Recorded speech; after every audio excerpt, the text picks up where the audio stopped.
Alors, le vrai vous, parcours dans l'Épître aux Éphésiens, numéro 7. Et le numéro 7, le message d'aujourd'hui, je l'ai intitulé « Puissance et plénitude ».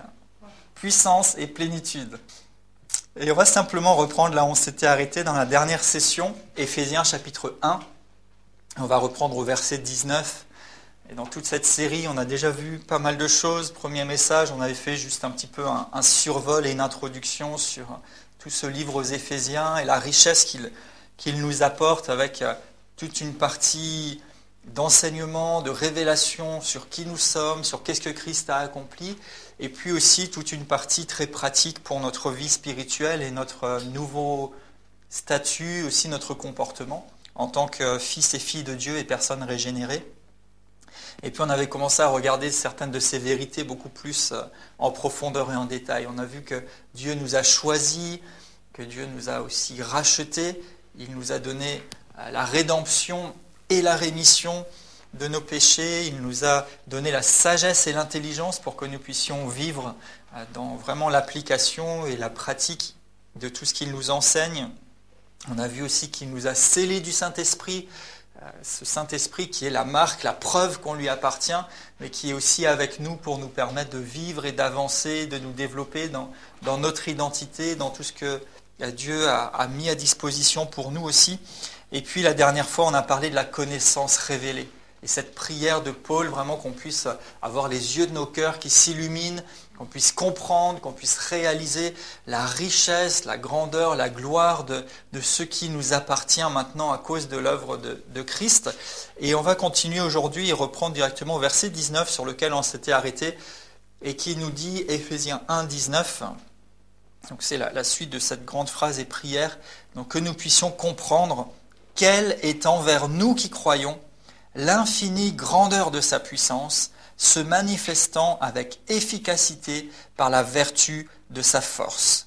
Et on avait fini en parlant de cette puissance et qui a plusieurs aspects.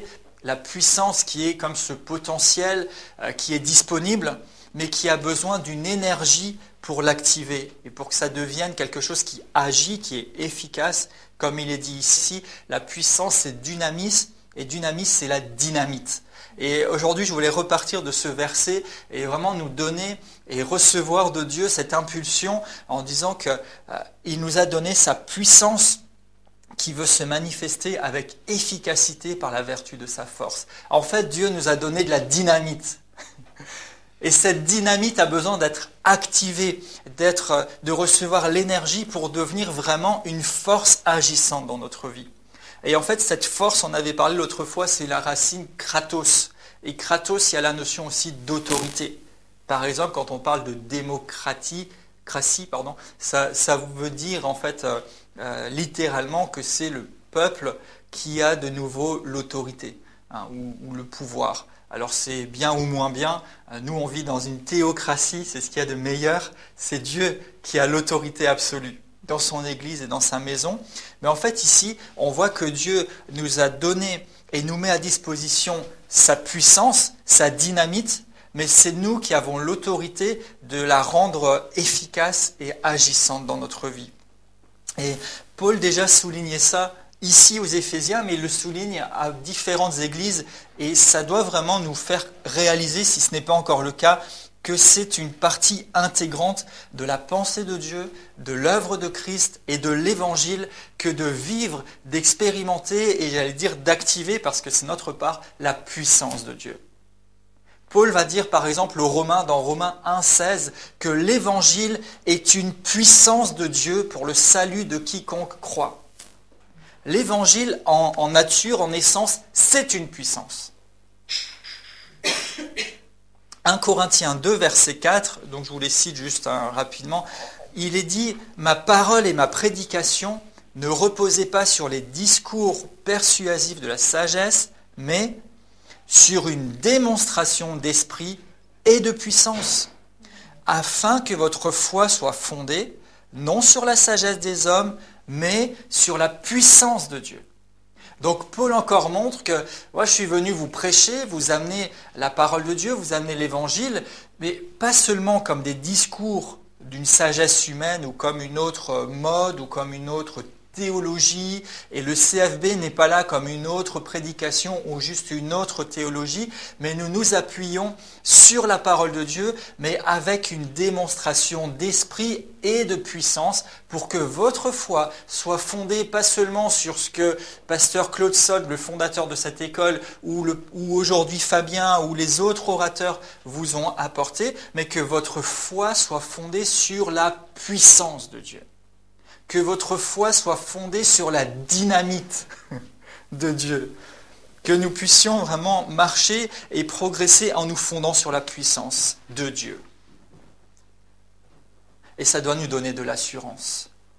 Parce que si notre foi se fonde sur la puissance de Dieu, tout devient possible.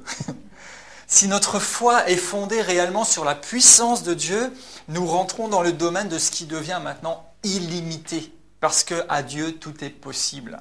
Et rien ne lui est impossible. Et par extension, rien n'est impossible à celui qui croit. Mais si notre foi est seulement fondée sur le témoignage de quelqu'un ou sur l'expérience de quelqu'un, eh bien, nous sommes limités par le vécu de cette personne. Et c'est bien d'écouter et de rendre témoignage parce que ça va encourager quelqu'un. Mais même dans un témoignage, c'est important, utile et même plus qu'utile, c'est nécessaire de fonder la foi de ceux qui nous écoutent sur la puissance de Dieu. Pas sur mon expérience. Mon expérience, en fait, est utilisée comme un connecteur ou comme un tremplin, mais l'idée, c'est d'amener les gens à se fonder sur la puissance de Dieu, sur la parole révélée de Dieu qui contient cette force, cette dynamite. Et encore plus loin dans les Corinthiens, dans 1 Corinthiens 4, 20, il dit encore une fois, le royaume de Dieu ne consiste pas en parole, mais en puissance. Donc là encore, il appuie sur la puissance. Et il dit à peu près la même chose aux Thessaloniciens, dans 1 Thessaloniciens 1,5. Il leur dit aussi que notre prédication et que le royaume de Dieu, ce n'est pas des paroles, c'est la puissance. La puissance. Et donc, il souligne cette vérité aux différentes églises, et je reviens maintenant dans Éphésiens, et il prie pour que les Éphésiens, et nous aussi qui lisons cet épître, nous puissions comprendre et réaliser et avoir la révélation de l'infinie grandeur de la puissance de Dieu. La puissance de Dieu. Donc cette puissance est à notre disposition, et elle doit pouvoir agir. Et je crois vraiment que le désir de Paul, et on le voit dans cette prière et dans même les autres épîtres, rappelez-vous, on a vu tous ces premiers versets, versets 3 à 14, où il nous dit toutes ces vérités à notre sujet. Et puis d'un coup, il s'arrête et il prie. Il prie, et dans sa prière, il nous amène cet aspect-là où il désire qu'on puisse avoir la révélation, la connaissance révélée, comme on l'a vu la dernière fois, de notre héritage, de notre appel. Et il prie aussi pour que nous puissions comprendre quelle est la grandeur de la puissance de Dieu. Se manifestant avec efficacité. Je souligne ça aussi, c'est pas juste de savoir que Dieu est puissant. C'est une chose, et la plupart des croyants, normalement, savent et acceptent que Dieu soit puissant. Mais c'est pas seulement d'accepter que Dieu est puissant, c'est que nous acceptions la grandeur de sa puissance se manifestant. Ça veut dire que nous sommes supposés accepter que Dieu est puissant, mais aussi accepter, recevoir et avoir cette connaissance révélée que Dieu est puissant et que sa puissance se manifeste, qu'elle agit. Et qu'elle agit envers nous. Ensuite, verset 20, cette puissance, il l'a déployée en Christ, en le ressuscitant des morts et en le faisant asseoir à sa droite dans les lieux célestes. Et là, on a une idée de ce que c'est que cette puissance. Cette puissance qui se manifeste avec efficacité et qui doit pouvoir le faire dans notre vie, cette puissance qui fait partie même de l'Évangile, cette puissance qui accompagne la prédication et le témoignage de la parole de Dieu, c'est la même puissance qui a ressuscité Christ. La puissance de la résurrection. Et je refais encore un parallèle avec Romains, et dans Romains 8, Paul dira, si donc l'Esprit qui a ressuscité Christ d'entre les morts est en vous ou est avec vous, il vous rendra aussi la vie. Il rendra aussi la vie à vos corps mortels. En fait, la même puissance qu'à la résurrection existe encore et est encore opérante sur la terre. Et nous sommes le choix de Dieu, nous sommes ces hommes et ces femmes régénérés en Christ qui avons accès et la possibilité de libérer cette puissance, la même puissance qu'à la résurrection, par notre foi, la même puissance. C'était pas juste une fois dans l'histoire pour relever Christ d'entre les morts. Il est dit la même puissance qu'il a déployée en Christ en le ressuscitant des morts et en le faisant asseoir à la droite de Dieu. Cette même puissance veut se manifester encore aujourd'hui sur la terre. Et à travers chacun de nous, à travers vous et moi, la puissance de la résurrection est disponible. Paul dira encore aux Corinthiens, 1 Corinthiens 1, 18, « La prédication de la croix est une folie pour ceux qui périssent. Mais pour nous qui sommes sauvés, elle est une puissance de Dieu. » Une puissance de Dieu, la prédication de la croix. Christ mort et ressuscité. C'est une folie, humainement, c'est une folie pour le monde. Et combien de fois ça a été remis en cause, la résurrection de Jésus, comme si c'était une fable ou une histoire comme une autre. Mais pour nous, c'est une puissance de Dieu. La foi que vous avez en la mort et la résurrection de Jésus, c'est une puissance de Dieu. C'est une puissance de Dieu. Jésus est ressuscité, il est assis à la droite du Père et sa puissance a provoqué cette résurrection. Et cette même puissance de la résurrection est disponible. Si la puissance de Dieu a pu ressusciter Jésus d'entre les morts, qu'est-ce qu'elle ne peut pas faire pour nous ?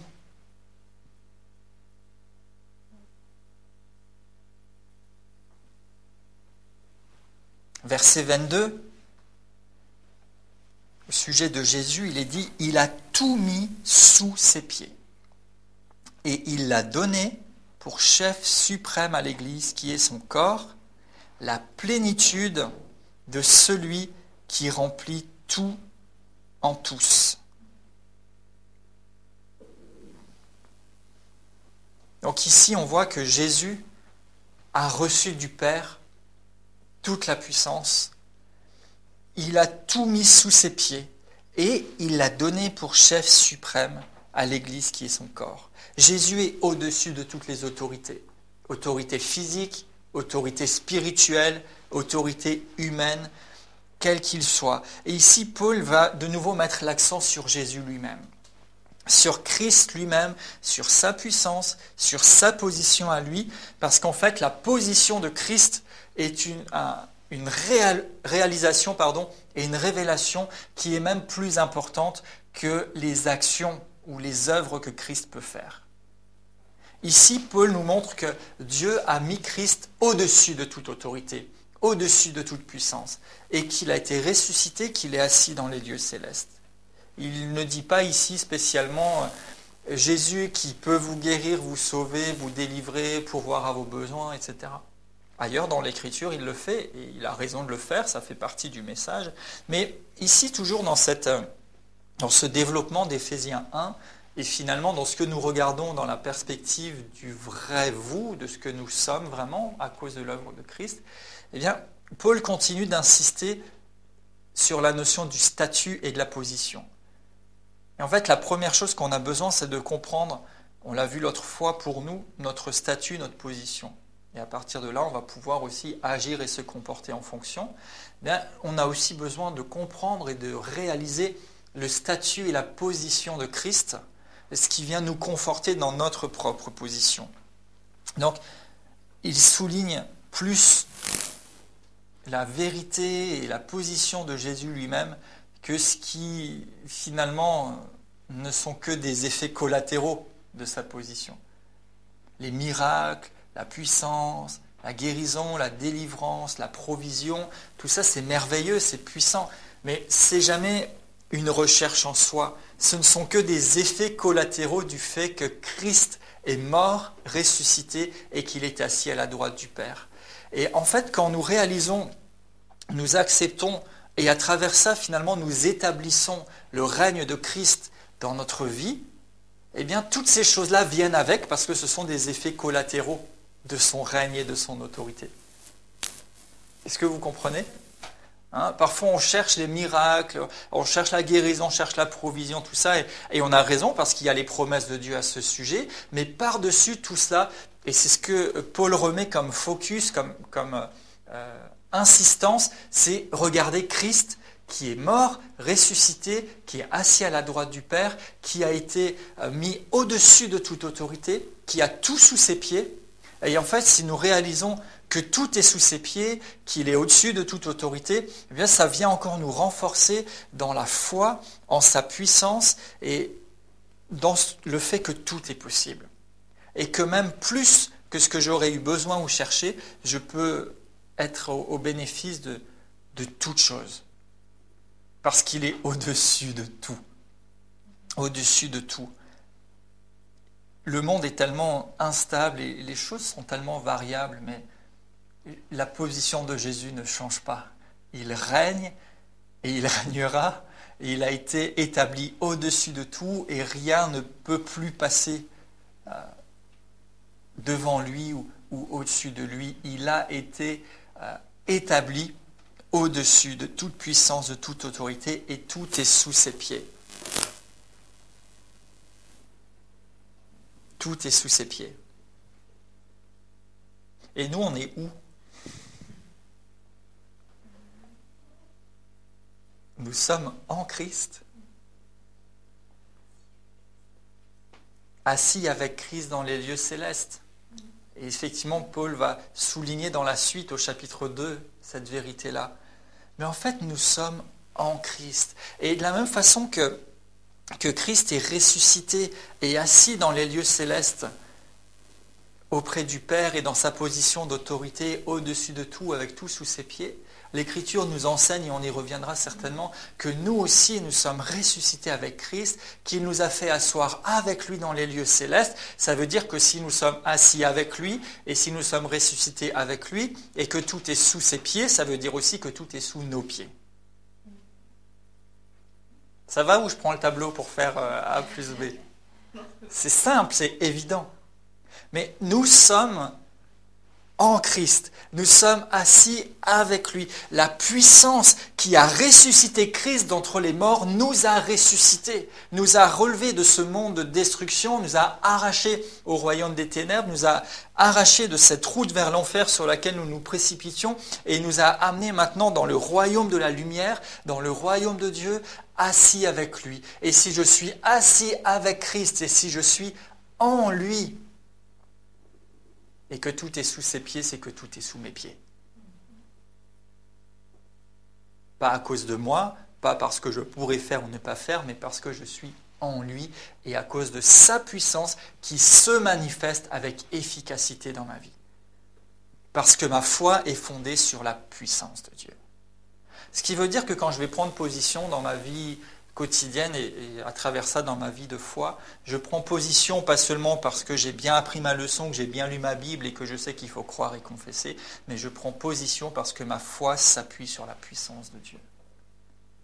Et je prends position pas seulement à cause de moi, mais je prends position à cause de celui en qui je suis. Et tout a été mis sous ses pieds, alors tout est sous mes pieds. Alors s'il y a un problème qui te tracasse, s'il y a un ennemi qui te titille, s'il y a un obstacle qui te paraît insurmontable, réalise aujourd'hui que tout est sous tes pieds. C'est sous tes pieds. Et ce truc qui te chatouille et qui t'embête, il est sous tes pieds d'après la parole de Dieu. Alors si tu veux plus qu'il te chatouille, qu'est-ce que tu fais avec ? Comme je viens de faire. Et vous avez même le droit de le faire si ça vous aide de poser cet acte de foi maintenant. Mais c'est sous vos pieds. Sous vos pieds. C'est pas vous qui êtes sous les pieds de l'ennemi. C'est pas vous qui êtes un pion sur l'échiquier où vous êtes amené de gauche à droite et de temps en temps, parce que vous tenez à peu près dans la foi, vous vous accrochez à quelque chose et le reste du temps vous êtes baladé au gré des circonstances ou des pensées qui vous viennent ou de ce que vous entendez autour de vous. Dieu a tout mis sous ses pieds à Jésus. Et vous êtes en Jésus, ça veut dire que tout est sous vos pieds. Waouh! Et la même puissance qui a ressuscité Christ, c'est cette même puissance qui nous a été communiquée, qui nous est disponible parce qu'elle est dans l'Évangile. Et Acte 1:8 rend témoignage à ce que Jésus disait, vous recevrez une puissance et vous serez mes témoins. La puissance et la plénitude, on y vient. Il est dit qu'il a tout mis sous ses pieds, il l'a donné pour chef suprême à l'Église qui est son corps, la plénitude de celui qui remplit tout en tous. L'Église est son corps. Et ici, il y a cette révélation de l'Église. Et nous sommes l'Église. Dieu a tout mis sous les pieds de Jésus et il a mis Jésus comme le chef suprême de l'Église, qui est son corps. Donc si l'Église est son corps, c'est que c'est à travers l'Église que Dieu veut se révéler, agir, manifester sa puissance. Église ici, c'est le mot ecclésia. Et ecclésia, est-ce que vous savez ce que ça veut dire? Dans vos lointains souvenirs peut-être. Ecclésia, en fait, c'est l'assemblée ou ce sont ceux qui ont été appelés hors d'eux. Cette même racine ek que en grec aussi on a la notion exo parfois qu'on peut entendre ou ex. Quand on dit ex, c'est que c'est hors d'eux. Les gens insupportables à la tradition religieuse, qu'est-ce qu'on leur fait? On les excommunie. C'est-à-dire qu'on les met en dehors de la communion. Et peut-être que cette série d'enseignements me risquera l'excommunication de certains milieux, mais quand je suis en Christ, je suis en communion avec lui, avec le Père et avec sa toute-puissance. Et en fait, Ecclésia, l'Église, c'est l'ensemble de ceux qui ont été appelés hors d'eux. Hors de quoi? Hors de ce monde, hors des ténèbres, hors de l'influence du malin, hors de la destruction.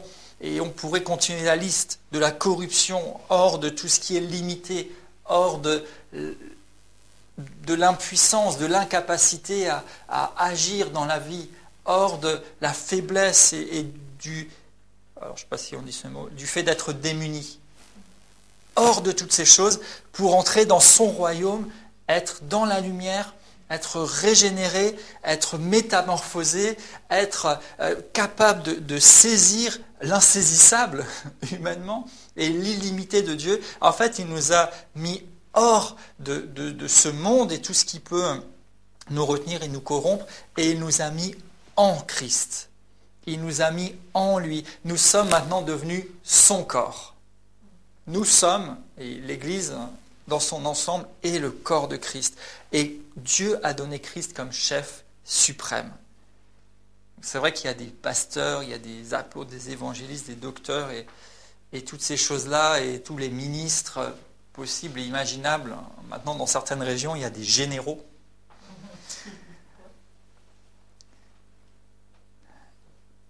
Mais le chef suprême, c'est Christ. Et même si des gens peuvent avoir une position d'autorité, et quand elle est reçue de Dieu et exercée dans l'équilibre, c'est excellent, mais c'est Christ le chef suprême de l'Église. C'est Christ le chef suprême. C'est Christ le berger. Il y a des bergers, mais notre berger, c'est Christ. Et si votre berger n'a pas lui-même de berger, arrêtez de le suivre. Mais si votre berger suit le bon berger, le grand berger qui est Jésus, alors vous pouvez le suivre parce que vous êtes assuré d'aller dans la direction qui convient. Vous êtes assuré d'être au bénéfice de la bonne nourriture dans laquelle Dieu veut vous amener et de laquelle il veut vous réjouir. Donc Christ est le chef suprême de l'Église qui est son corps et il en est la tête et nous sommes son corps. Et là encore, ça vient appuyer que si tout est sous les pieds de Jésus et que c'est nous son corps, d'autant plus tout est sous nos pieds, puisque nous sommes son corps. Nous sommes cette manifestation de Jésus aujourd'hui sur la terre. Souvent on dit Jésus est au ciel, et c'est vrai, il est au ciel. Mais vous savez que Jésus est toujours sur terre. Il est toujours sur terre par son esprit. Et Jésus, ou Dieu, a toujours un corps physique. Son corps physique, c'est nous, c'est l'Église. Nous sommes son corps. Et Dieu continue d'opérer, d'agir dans le monde physique à travers son corps physique, qu'est l'Église, que nous sommes, que nous constituons les uns et les autres. Et ailleurs, il y a toute cette analogie qui est faite régulièrement où Paul compare aussi l'Église à un corps. Par exemple, dans 1 Corinthiens 12, où il dira que chacun a sa place, comme dans un corps, et que chaque membre et chaque organe est utile et se fortifie les uns les autres. Et Jésus dira à Pierre, « Je bâtirai mon Église, et les portes du séjour des morts ne prévaudront pas contre elle. » Donc Dieu bâtit son Église et lui donne l'autorité. Nous sommes en Jésus et la position qui appartient à Jésus dans les lieux célestes, nous devrions la voir et la réaliser en constatant la position de l'Église sur la terre. Position d'autorité, position de supériorité, même s'il faut prendre le terme sans le pousser à l'extrême. Mais en fait, vous savez quelle est la plus haute autorité qui existe sur terre ? C'est l'Église. C'est l'Église de Jésus-Christ, la plus haute autorité qui soit sur terre.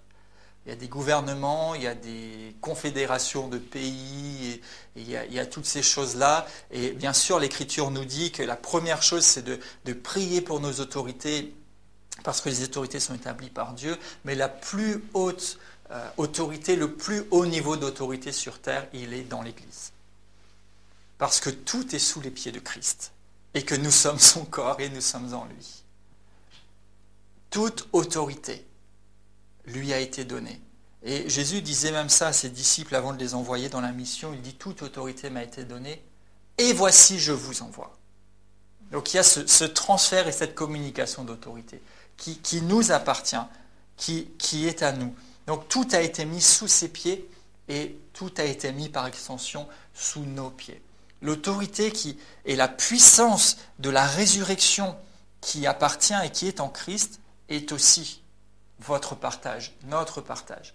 Et l'Église est cette autorité, cet endroit, si on peut parler d'endroit, même si ce n'est pas limité à un endroit physique, mais à travers lequel, sur la terre, l'autorité de Christ s'exerce. À travers lequel, sur la terre, la puissance est, et j'ai envie de dire devrait être, certainement plus encore, manifesté, libéré. Il a tout mis sous ses pieds, il l'a donné pour chef suprême à l'Église qui est son corps, la plénitude de celui qui remplit tout en tous. La plénitude de celui qui remplit tout en tous. Ici, il y a deux aspects. Le premier aspect, c'est que en Christ, il y a toute plénitude. Colossiens 2,10 nous dit « Vous avez tout pleinement en lui ». Donc Christ est notre maître et il est notre chef suprême, à nous qui constituons l'Église, qui sommes ses pierres vivantes, et il y a toute plénitude en lui et nous avons tout pleinement en lui. 2 Pierre 1,3 dit aussi que sa divine puissance vous a donné tout ce qui contribue à la vie et à la piété, au moyen de la connaissance de celui qui nous a appelés par sa gloire et sa vertu. Et ici encore, on trouve ces deux aspects qui fonctionnent ensemble. Sa divine puissance vous a donné tout ce qui contribue. Puissance et plénitude. Donc, sa divine puissance, même puissance qu'à la résurrection, cette puissance qui habite dans l'Évangile, cette puissance qui est le fondement de notre foi, cette puissance qui est supposée être manifestée et agissante au-delà de seulement des paroles et des discours, nous a donné tout ce qui contribue, nous a donné cet accès à la plénitude. Nous avons tout pleinement en lui.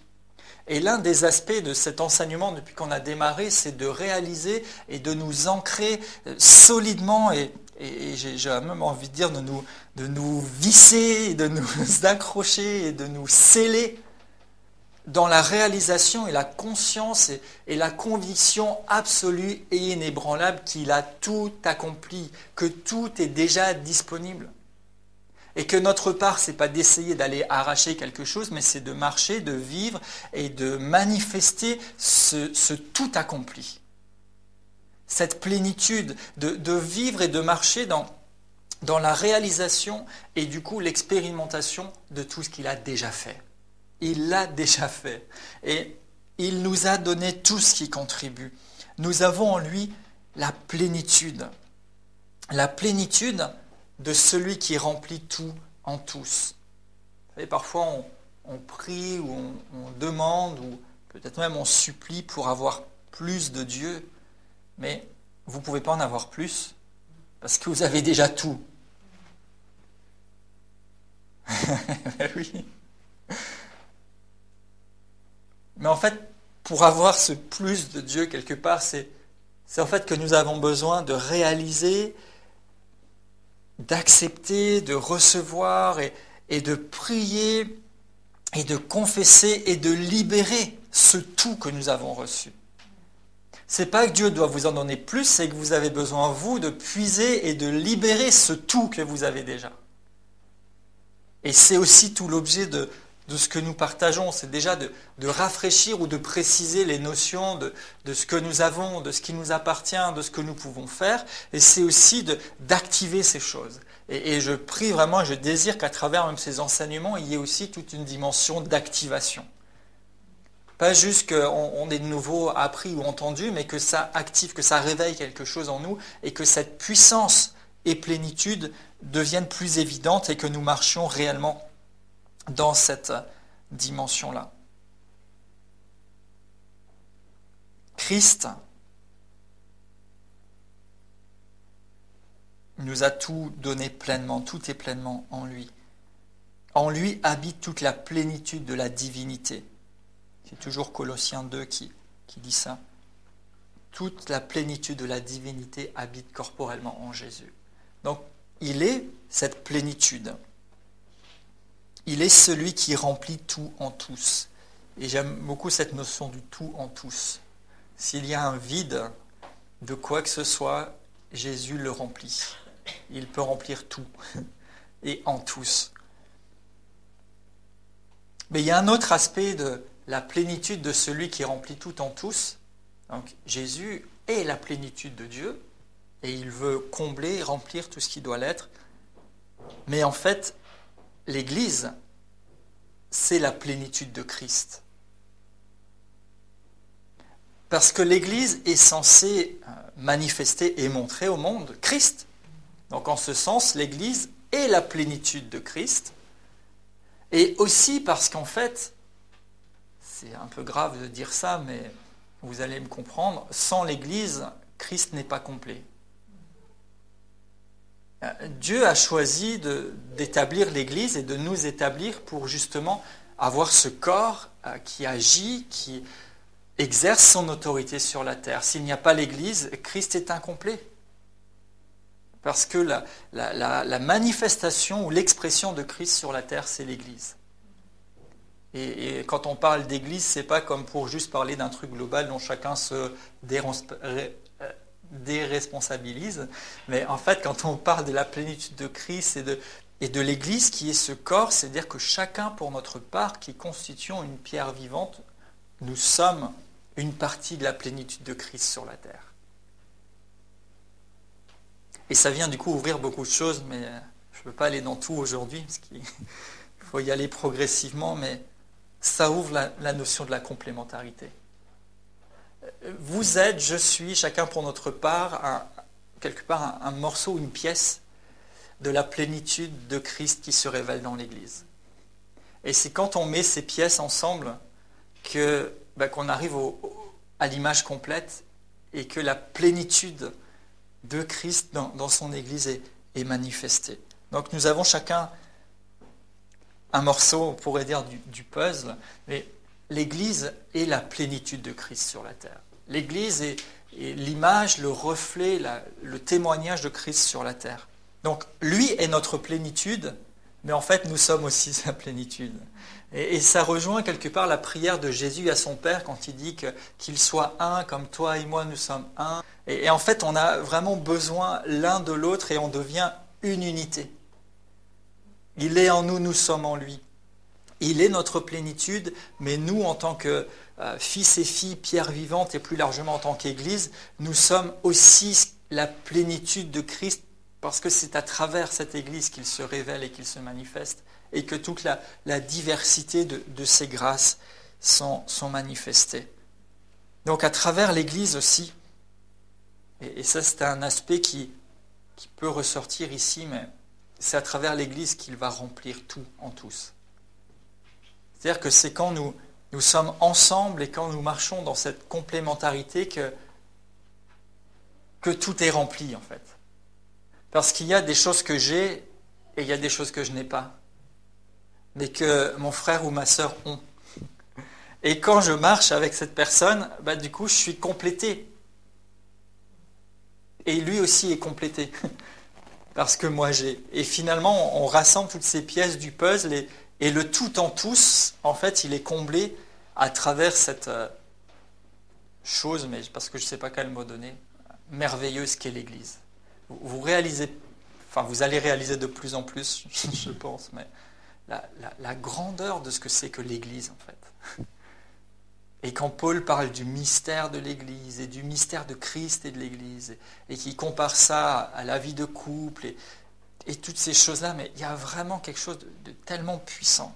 L'Église, ce n'est pas cette espèce de truc religieux qu'on a fabriqué au fil des siècles. Loin de là, loin de là. L'Église, c'est la plénitude de celui qui remplit tout en tous.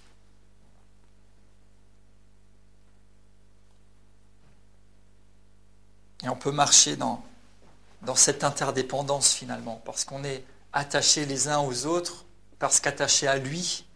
Et il y a toute cette dynamique et toute cette action. Et tout ça, c'est baigné dans cette puissance. Dans cette puissance qu'il a déployée à la résurrection. Dans cette puissance qui fait partie même de l'Évangile. Dans cette puissance qui accompagne le témoignage qui n'est pas juste qu'une parole ou qu'un discours. Et je crois fermement que tout ça qui est vrai depuis, mais que l'Esprit nous rappelle à cette occasion, ça fait partie de toute cette œuvre de Dieu dans le temps dans lequel on vit plus largement, qui participe à ce que se lève cette Église victorieuse, qui marche dans la foi, qui marche dans son autorité, qui manifeste les œuvres de Dieu sur la terre. Et je crois, parce que c'est la parole de Dieu, que cette Église se lève et que Dieu se lève ce peuple-là. Même si tout porte à croire souvent le contraire quand on regarde autour de nous, mais croyez ce que Dieu dit. Et croyez ce que Dieu dit et participez. Soyez ce déclencheur et cet activateur de la puissance de Dieu, là où vous êtes, dans ce que vous faites. Vous avez reçu toute plénitude en Christ. Et Paul désire et je désire pour moi et pour chacun de nous que nous réalisions et que nous marchions dans la révélation et l'expérience de cette puissance qui a été déployée en Christ. Et que nous marchions dans cette réalisation et cette expérience de la plénitude de la divinité qui est en Christ et de cette plénitude qui est aussi notre partage et que nous vivons et que nous reflétons en tant qu'Église, en tant que corps de Christ. Christ est notre plénitude. Christ est la lumière qui est venue dans le monde. Et en même temps, nous sommes la lumière, nous a dit Jésus. Christ est la vérité. Et en même temps, l'Écriture témoigne que l'Église, c'est la colonne et l'appui de la vérité. Dans 1 Timothée 3,15. Christ nous a donné le pardon, et en même temps, l'Écriture dit que nous avons reçu ce ministère de la réconciliation. Et on pourrait continuer la liste assez longuement, de voir finalement ce reflet, ce parallèle constant entre Jésus lui-même et son œuvre, et ce qui est supposé être la vie et l'œuvre, disons-le comme ça, de ses disciples, et à travers ça de son Église. En Christ se trouve toute la plénitude. Et en vous se trouve la plénitude de Christ. Waouh!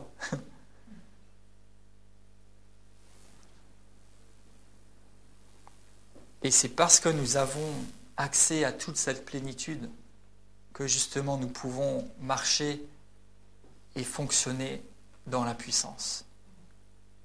Cette puissance de Dieu pour le salut de quiconque croit. Cette prédication de la foi qui est folie pour ceux qui périssent, mais qui est puissance pour nous. Cette puissance qui accompagnait le témoignage des disciples quand il est dit que le Seigneur travaillait avec eux et confirmait sa parole. Et alors que nous étudions et que nous apprenons sur le vrai nous, et c'est tellement intéressant de constater ça ici, en même temps, cette prière nous ramène toujours à nous rappeler, mais je suis ce que je suis dans le regard de Dieu, dans ma position d'autorité, de racheter, où je peux avoir de l'assurance et tout ça. Mais je dois toujours me rappeler que je suis fort, je suis établi, je suis capable, je suis inspiré, parce que Jésus est ma plénitude. Et que ça vient de lui. Et que ce n'est possible que de lui, par lui et pour lui. Et merci Seigneur parce que ça nous garde alors à notre place et loin peut-être de se dire « ouais mais on est juste là à se donner une image et à se stimuler à être quelque chose ou quelqu'un ». Mais en fait on est juste là à se stimuler, à se rappeler que notre foi, elle est fondée sur la puissance de Dieu. Jamais sur la puissance d'une personne, jamais sur notre propre puissance ou force, mais sur la puissance de Dieu. Et dans ce regard, ça veut dire que le vrai vous, ce n'est pas juste une option pour ceux qui ont envie de sortir du lot, mais en fait, ça nous montre que le vrai vous, c'est l'état normal du racheté. Celui qui opère dans la plénitude et la puissance, c'est en fait celui qui opère dans l'état normal de fils, fille, racheté de Dieu. Et la communauté ou l'assemblée qui vit dans la puissance, dans les signes, prodiges, miracles et dans la présence manifeste de Dieu, c'est l'assemblée qui vit dans l'état normal de l'Église, qui est la plénitude de Christ sur terre.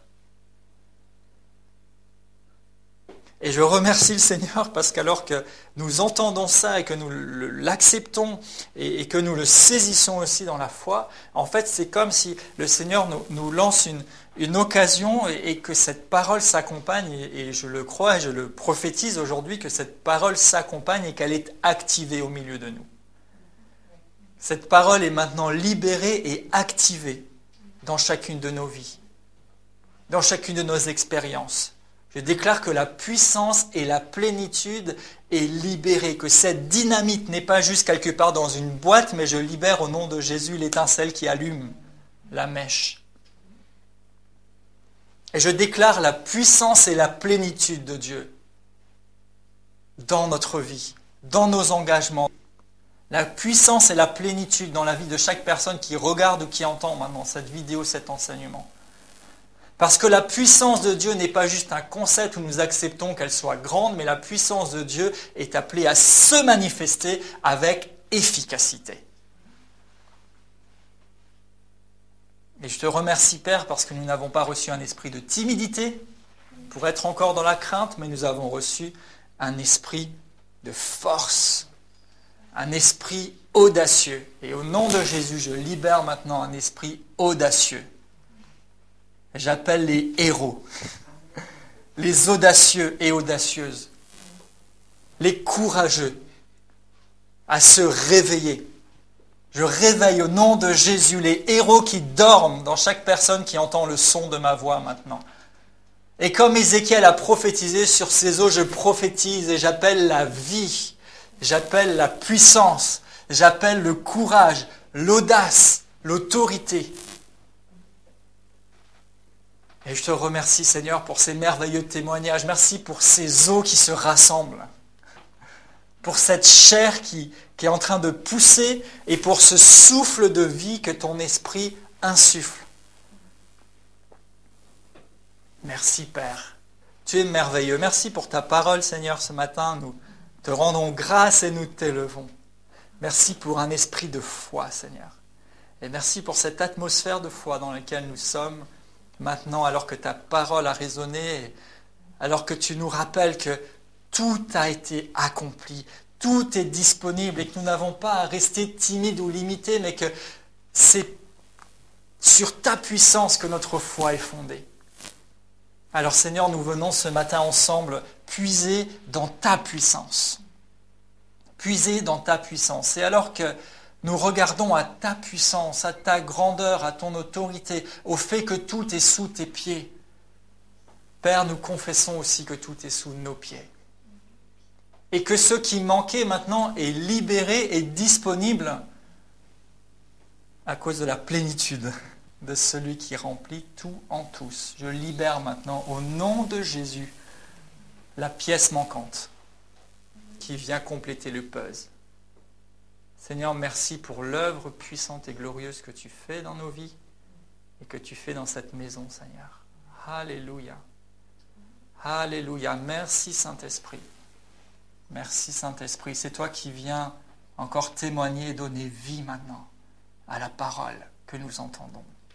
Oh, merci, Père. Comme on est loin des discours et comme il fait bon nous appuyer sur toi et nous attendre à toi.